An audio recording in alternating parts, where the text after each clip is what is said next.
Welcome in, everyone, to another edition of the GSMC College Football Podcast, brought to you by the GSMC Sports Network. I am your host, as always, Tommy Brzee. It is Tuesday, July 16th around here, and we have a great show for you today. We're going to start talking a little bit about elite atmospheres in college football. They're all over the country every single year, but I think this year might just have more than we're expecting, and maybe more than previous years. Then we'll get into Miami and Mario Cristobal, a ton going into this year, and they pretty much have to deliver down there in Coral Gables, and if they do, then some special things could be happening down there. Then we'll get into recruiting, a ton of big-time recruiting updates. Bama continues to just go on an absolute tear on the recruiting trail. Want to break that down for you guys. We'll finish off the Impact Freshmen for today. We'll get into the ACC and finish out the Power 4 conferences. Before finishing it out today with a Top 10 Tuesday, we'll break down the biggest games, I think, for my preseason Top 10 teams. So we'll break down that all on today's show. But before we jump in, I do want to remind you all we get tons of questions and comments throughout the show. And the best way for you all to get your question on the screen, we can have a fun back and forth here. You can ask something you're wondering about. You can use the gsmcpodcast.net. That is a huge help to not only us, but you guys as well. It's definitely a very, very cool thing for us to have kind of a interactive show here. Again, that's gsmcpodcast.net.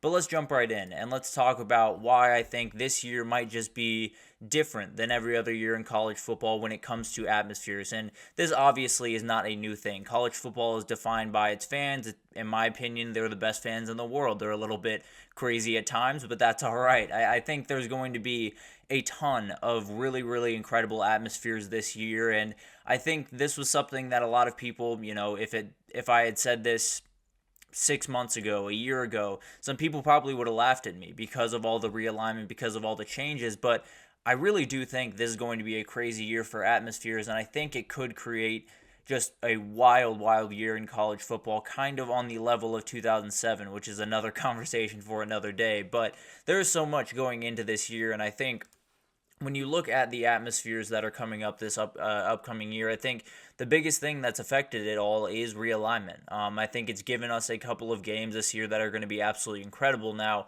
losing Bedlam is obviously something that takes a big-time hit to this, but at the end of the day, it is replaced with a ton of huge games. Obviously, not having the Apple Cup being having that being a non-con game takes a little bit away from that, but there will still be plenty of fire in that game. I can almost promise you that. But I do think there are a couple of games that I think really set this off in terms of realignment, at least.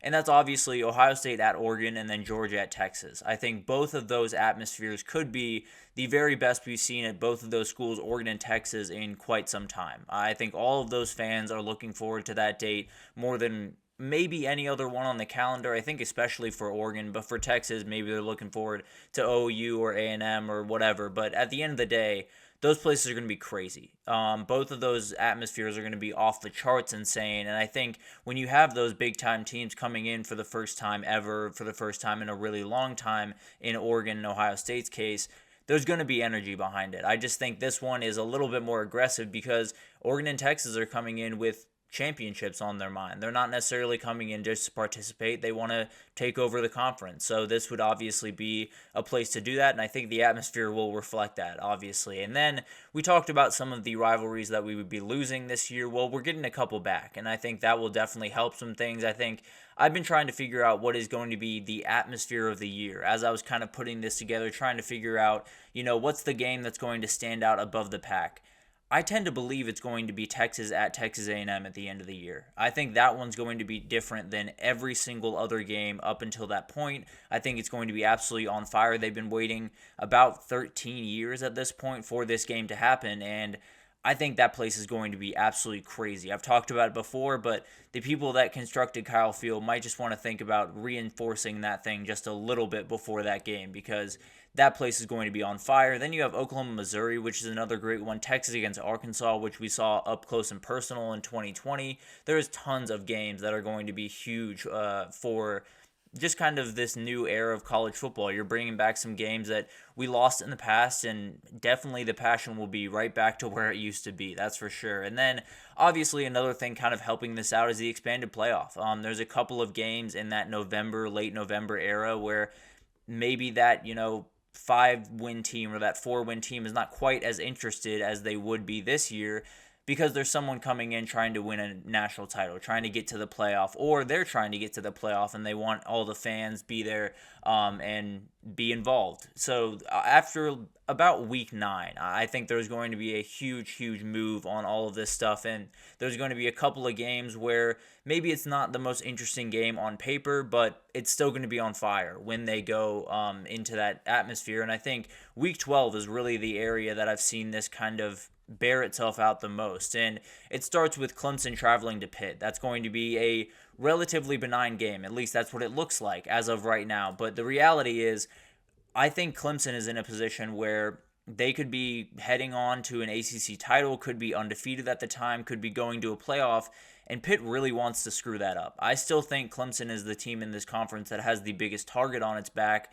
but Florida State is definitely catching up to them rather quickly. But I do think Clemson is the team that everyone wants to beat, that everyone wants to knock down, and I think that travel to Pitt could just be that moment where Clemson might just stumble a little bit. And then also you have Utah-Colorado is another one that I'm watching very closely on the exact same day. Oh, excuse me, I apologize for that.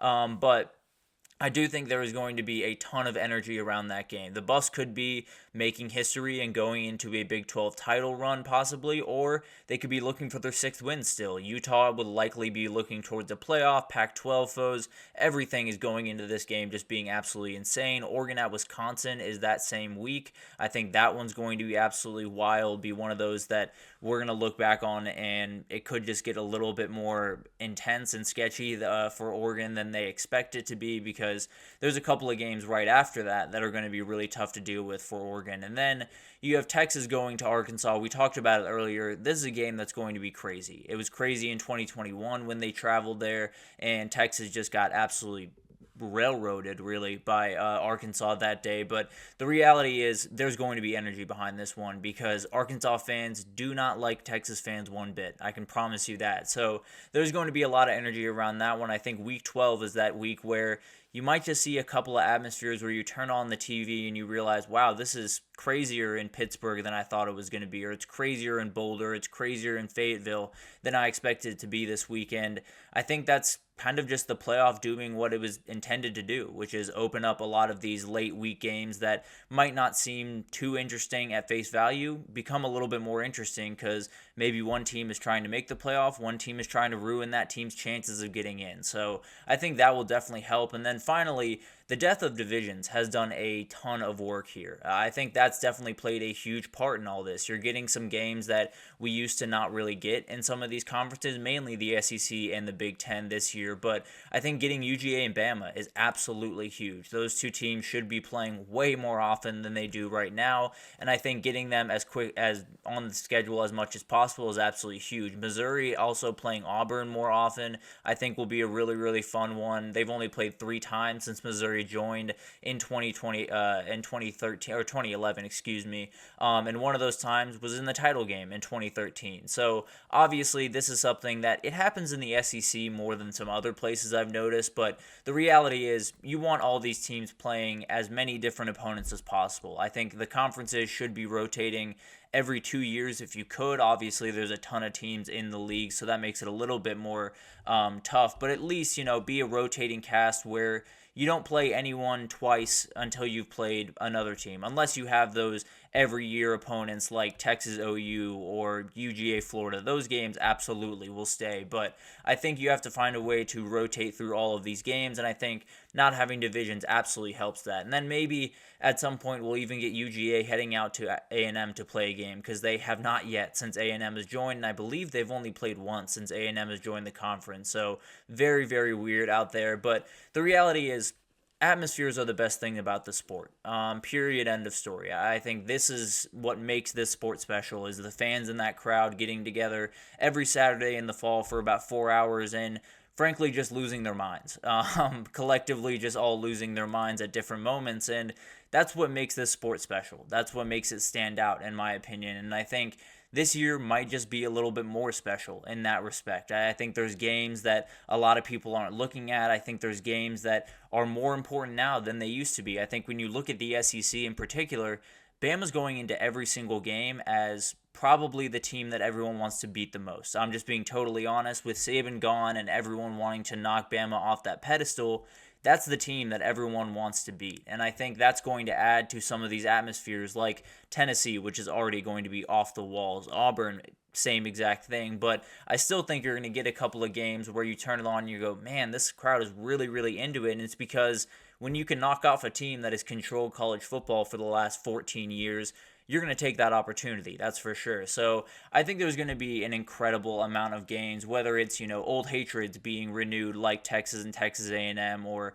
Oklahoma and Missouri, or it's new ones forming like Oregon and Ohio State, or Penn State USC is an interesting one that I think could kind of develop. I think USC just hosting Big Ten teams is going to be a really interesting one because not necessarily known for a great atmosphere out there in the Coliseum, but if they want to compete in the Big Ten, it better be pretty soon. So that'll be a really, really fun thing to watch. I think I've named a number of games that are going to have great atmospheres, and that doesn't include the rivalries that we've seen for years now. The Texas OU one that I personally believe is the best in the game. Obviously, Michigan, Ohio State, Alabama, Auburn. You have UGA, Florida. They're just amazing rivalries all across the sport, but I think some of the other games are going to have that extra energy, and then you'll still have the whiteout. You'll still have a checkered kneel-in game. You'll still have the OK State fans just banging the wall with those sticks. You'll have everything that makes college football special, but I think you'll just have it in more games this year. I think you'll just see it around the country a little bit more often, and I, for one, just absolutely love that. So I think 2024 is going to be special for about a million different reasons. I think it's going to be a very, very big year for the sport for 1,000 different ways that I can go about that, but I think the atmospheres are going to be really, really special, and I think we could look back on this year and say, this had some of the best atmospheres I've ever seen as a college football fan, but we'll see how that develops, obviously. It would be a great thing to see happen, but it definitely will be interesting to see some of these new teams face off and how that atmosphere kind of manifests itself during that time. But let's take our first break here, and when we come back, we're going to talk about Miami. A huge year coming up for the Hurricanes and Mario Cristobal. How do they execute, and can they deliver on those big-time expectations? I'll break that down right after this, so stick with us.